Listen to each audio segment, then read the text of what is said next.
Climax scene నచ్చిందా మీకు? చాలా నచ్చింది. నమ్మిస్తాడు రాంబాయి వాళ్ళ నాన్న. హాస్పిటల్ పోయి HIV బ్లడ్ పట్టుకొచ్చి, అసలు అది బాధాకరమైన ముచ్చట. కన్న తండ్రి HIV ఉన్న బ్లడ్ ఎక్కిచ్చిండు, కన్న తల్లే నన్ను ముట్టుకుంటలేదు ఆ పిల్ల అన్నప్పుడు చాలా అంటే చాలా బాధ అనిపించింది నాన్న. మొత్తానికి సినిమా మీకు బాగా నచ్చింది? నచ్చింది. ఆ షూట్ అప్పుడు కూడా చాలా అసలు ఎంజాయ్ చేసినాం. శివాజీ రాజా గారు చనిపోతారు. ఇప్పుడు అనిత చౌదరి ఏడుస్తా ఉంటది. కట్ కట్ కట్ అయిపోయింది అన్నా కూడా దాన్ని గమనించకుండా అట్లనే ఏడిస్తే చెప్తాడు శివాజీ రాజా గారు, ఇగో ఈ అమ్మాయి ఇక్కడ కూర్చున్న చూడ, ఆమె అయిపోయిందని చెప్పినాక కూడా ఏడుస్తాను, అది కూడా పెట్టుకోలేదు అంటే, అవునా నేను గమనించలే, నేను అవునా అవునా అని నా మీద చెయ్యేసి సెల్ఫీ ఇచ్చేసి అనిత చౌదరి నా పక్కన ఉన్నాడు కదా, ఆయన నన్ను కనిపించకుండా ఇట్లా పోతా ఉండు ముందుకు, కెన్ను అడిచారు లోపలికి పో అంటాను. అట్లా 2-3 సార్లు అన్నాడు. మనం ఏమంటామని సపరేట్ అవుతున్నా. ఇది గమనిస్తాడు ఒక ఆయన. ఆమె అస్సలు కనబడట్లేదు, ఉండేందుకు ఆమెను కప్పేస్తాడు. మీరు వెనక్కి జరగండి, ఆమెను ముందుకు రానియండి అని ఈయన అన్నాడు. మా బావ అన్నాడు, నువ్వు చేయడం వల్లనే ఇంత ఇట్లా అయిపోయింది, మనం కూడా సినిమాలో ఉండేలాగా అన్నాడు. ఈ రాజు వర్డ్స్ రాంబాయిలా ఇప్పుడు ఎవరి నోట్లో చూసినా కూడా అదే పాట. సో ఆ పాటను ఒకసారి హమ్ చేస్తారా? రాజ్యమేమీ లేదు గాని రాణిలాగా చూసుకుంటా, కోటగట్టలేను గాని కళ్ళలో నిన్నే దాచుకుంటా.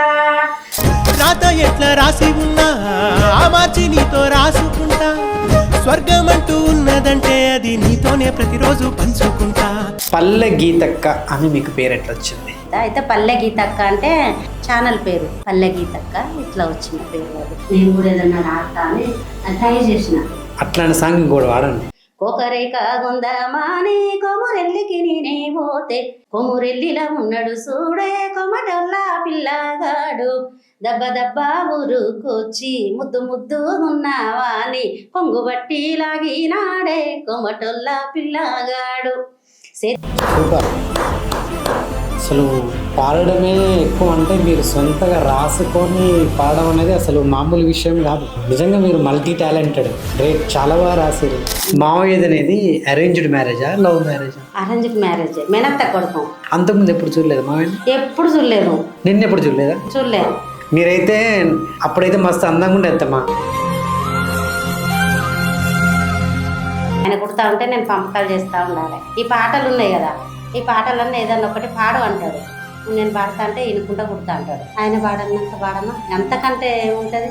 నేను రీల్స్ చేస్తాను, నా పాట ఆ సెల్లులో వచ్చినప్పుడు ఈమె రీల్స్ ఎవరు చూస్తాడు, ఈమె పాడింది గంతి, ఆమె పాట రాస్తే ఎవరు తింటారు.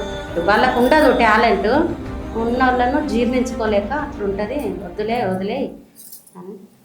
మీకు ఎప్పుడైనా బాధలు కష్టాలు వచ్చి ఏడ్చిన రోజులు ఏమైనా ఉన్నాయా? ఉంటే ఒక్కసారి గుర్తు చేస్తారా? కొడుకు ఇద్దరు అయినాక చాలు కదా అని ఆపరేషన్ అయిపోయినాక కొడుకు చనిపోయాడు.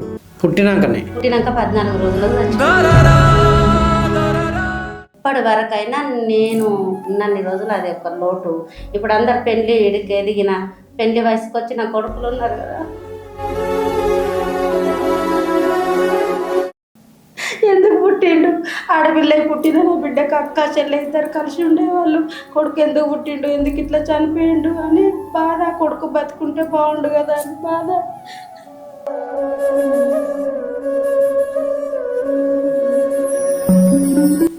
సో మీ జీవితంలో ఒక చేదు జ్ఞాపకం అదొకటే మీకు?